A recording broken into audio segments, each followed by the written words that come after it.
The Sumerian texts speak of a group of gods who came to earth from the heavens. These deities, known as the Anunnaki, those who from heaven to earth came, descended and created the first human beings by genetic engineering. They landed on Earth, colonized it, mining the Earth for gold and other minerals, establishing a spaceport in what today is the Iraq-Iran area, and lived in a kind of idealistic society as a small colony. Zecharia Sitchin, The 12th Planet, 1976. The wisdom of Enki, his words were spoken by the heavens. In the land of Kyengir, his divine power shines bright. Sumer, a civilization unlike any other, rising from the dust of the post-flood world. It was the most advanced of its time, a beacon of knowledge and power, while others still wandered in the shadows of primitive existence. Sumer rises, the land of greatness. Their beliefs may seem simple to you now, their technologies ancient, yet within their grasp lay vast systems of knowledge, secrets of the cosmos, the workings of creation itself. O Sumer, land of sacred rivers, Anu and the great lords have blessed you. Some of their wisdom, even now, stands comparable to the scientific achievements of your 21st century. You marvel at your progress and your discoveries, but you are only retracing the steps of those who came before you. The gods of heaven and earth laid the path. Today you credit the authors of major discoveries, the architects of your so-called modern world. Yet the Sumerians knew the truth. They did not claim this knowledge as their own. They recorded what they had been taught, what had been given to them. They wrote it upon tablets. For we, the Anunnaki, descended from the heavens, arriving in marvelous flying machines that split the skies and shook the earth. We walked among them, shaped their cities, their empires, their destiny. And in return, they inscribed our presence into the very foundation of their civilization. We descended, our radiance blazing in the skies. Your modern instruments now confirm what was inscribed in stone long before your time. Pluto, a distant wanderer of your solar system, does not follow the path of the others. It moves in an elongated orbit, defying expectations, with its significant tilt to the plane of the ecliptic. Enki, Lord of Wisdom, measured the heavens and the paths of the stars. You observe, you measure. You marvel at the complexity of the cosmos, believing yourselves pioneers in unraveling its mysteries. But this knowledge is not new. The ancients knew, we knew. Yet there is a truth far greater than Pluto's dance through the void. In the heavens, Nibiru moves in a great path, unseen. Between Mars and Jupiter, the Sumerians depicted a large and brilliant planet, one unseen in your skies today. This was the 12th planet, the one they called Nibiru, the crossing planet. Not a mere myth, not a fabrication, but a colossal celestial force, moving in an elliptical orbit so vast that it only returns once every 3,600 years. Between Kai, Earth, and Dala, the stars, Nibiru moves in a mighty orbit. When it comes, it does not pass unnoticed. It brings change. It reshapes worlds. It alters destinies. From the heavens to the land, we shaped their fates. From the distant realm of Nibiru, we came. The ancients knew this truth, inscribed it into stone, and whispered it through the ages. It is written in the Sumerian texts. We, the Anunnaki, Anunaki, were those who came down from heaven to earth. From Nibiru we came, we the Anunnaki. And yet we are known by many names. The Akkadians called us Anunaki, the 50 who came down from heaven to earth. A name etched in their language, a title that held the weight of our arrival, our presence among them. The 50 who came from heaven to earth. In the sacred texts of your world, in the scrolls of the book of Genesis, we are there. The Nephilim. This is what they called us.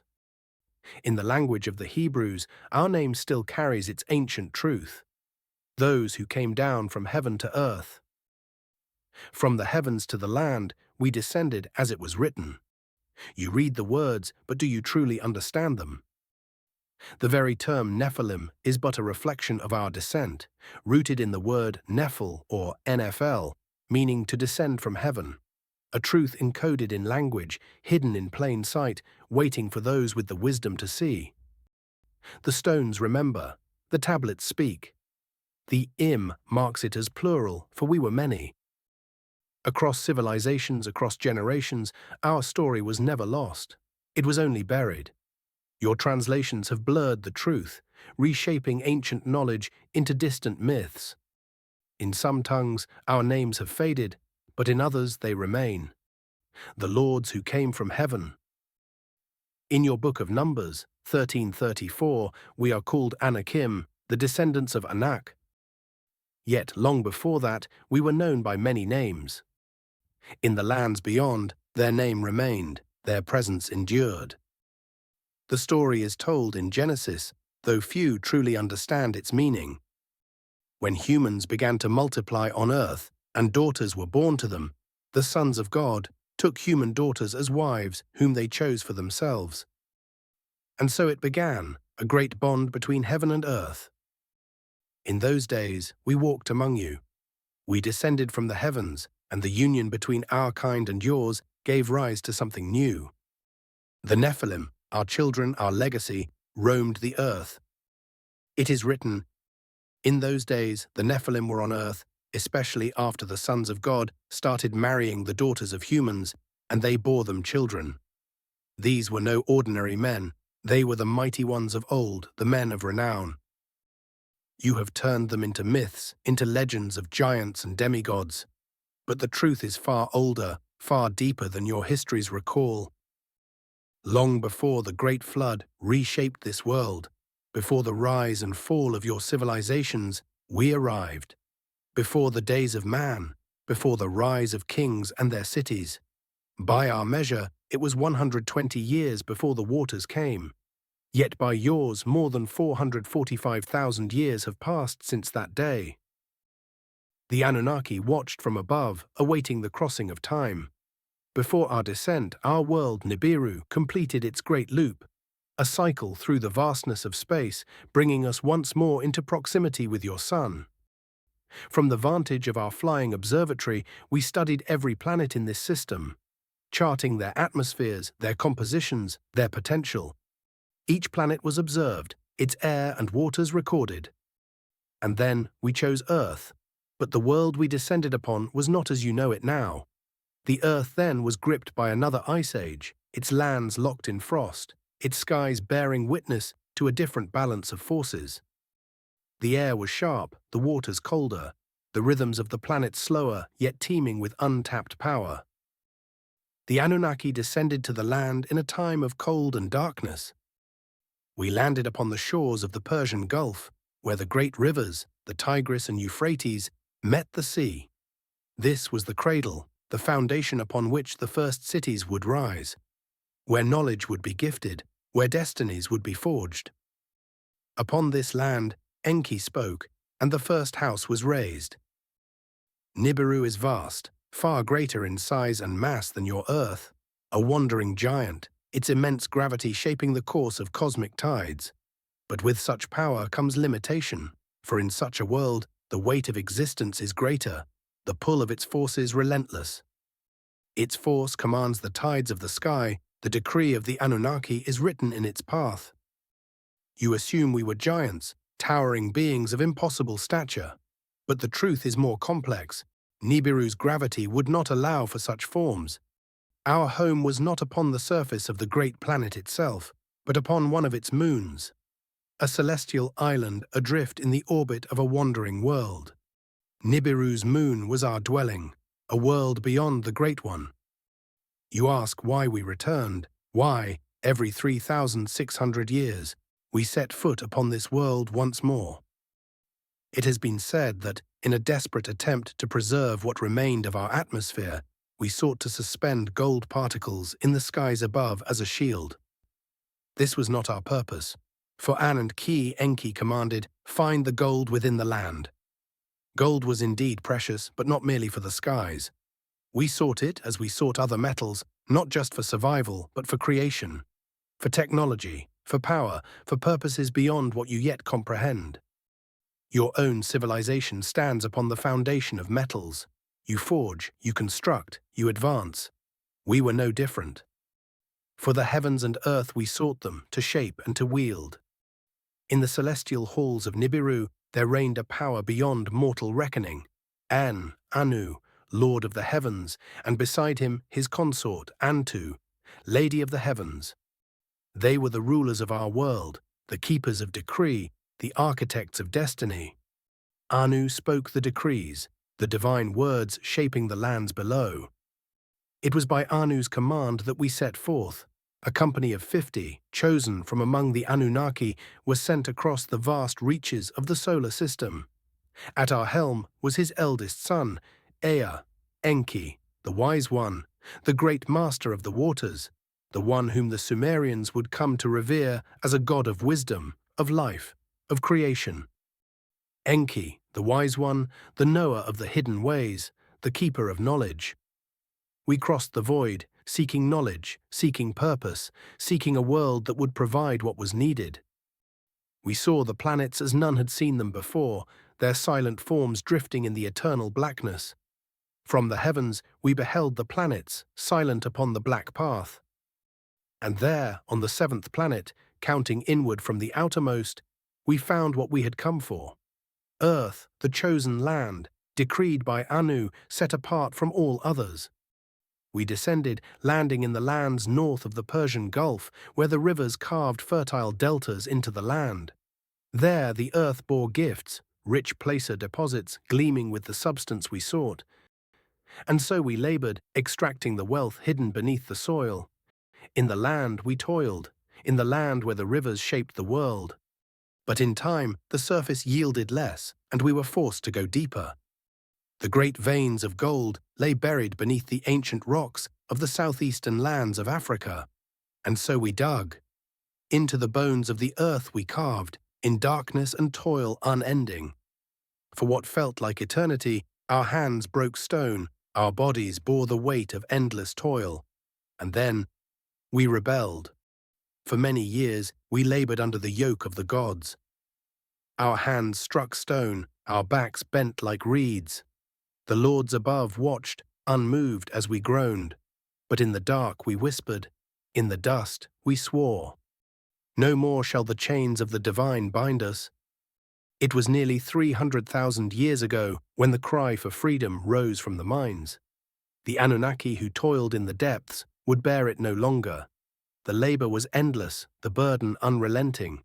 The decree of the heavens was defied, and so a decision was made.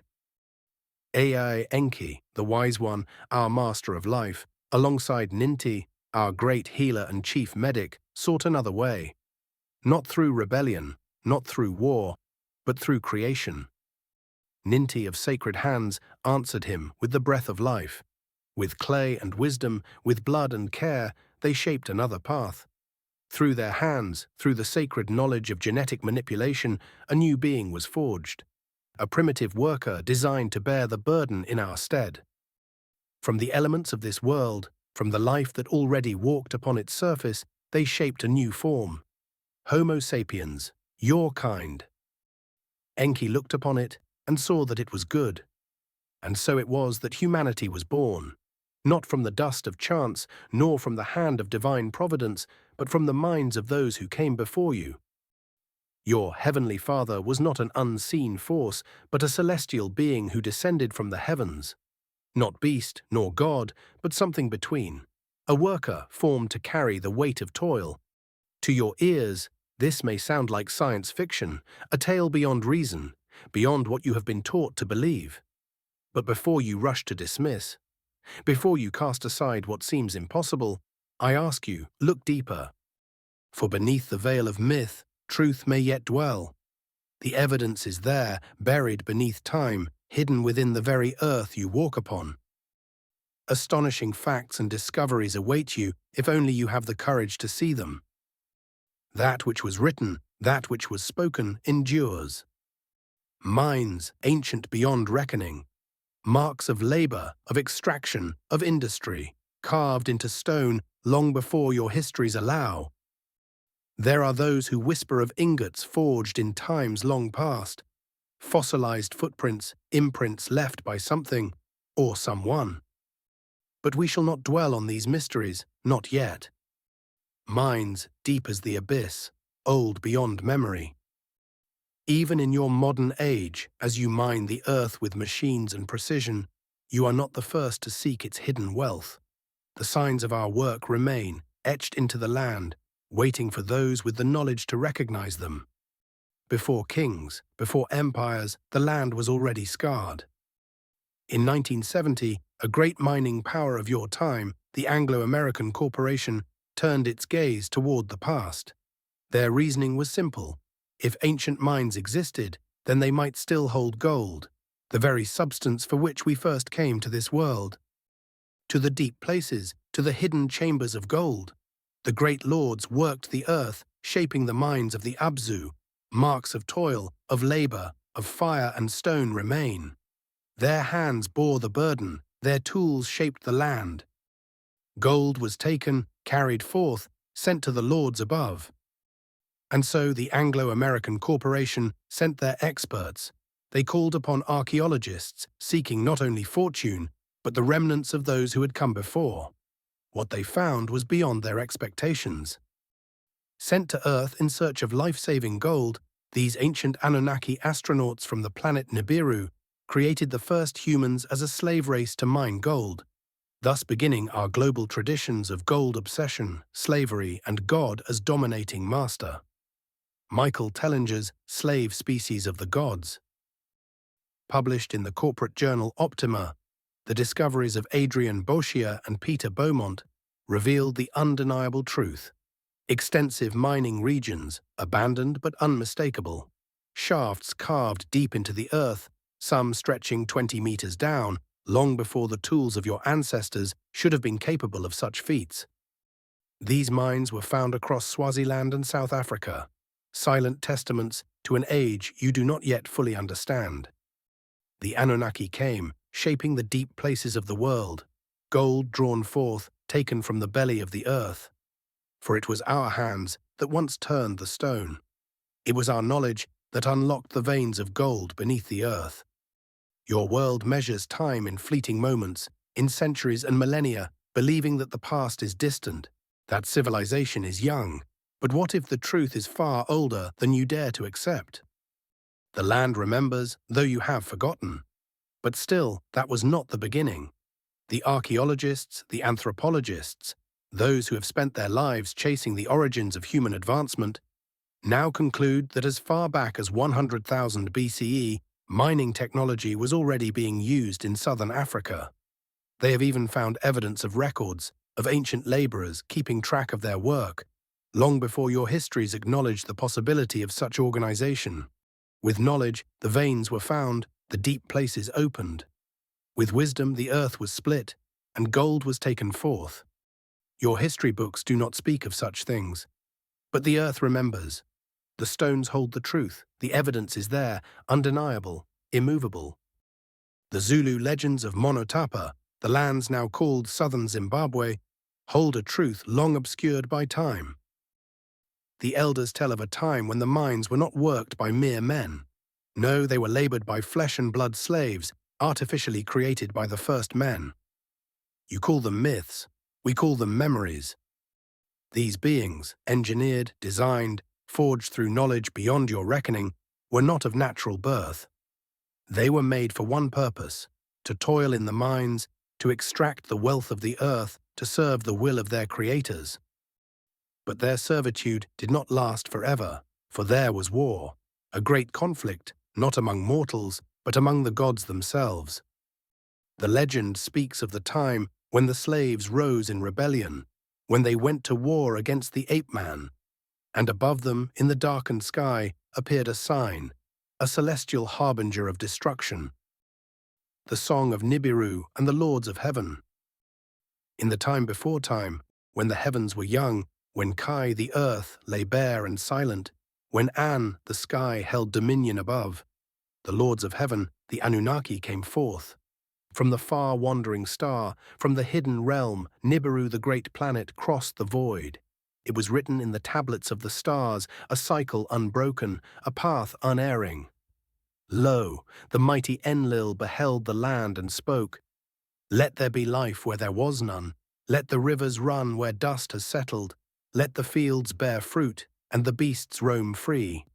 Then Enki, wise among the gods, descended upon the land, shaping the clay, mixing the essence of the heavens with the earth, breathing forth the spirit of the firstborn. From the deep mines of Abzu they toiled, the black gold of the earth drawn forth, for the lifeblood of their realm above, to strengthen the chariots of the stars.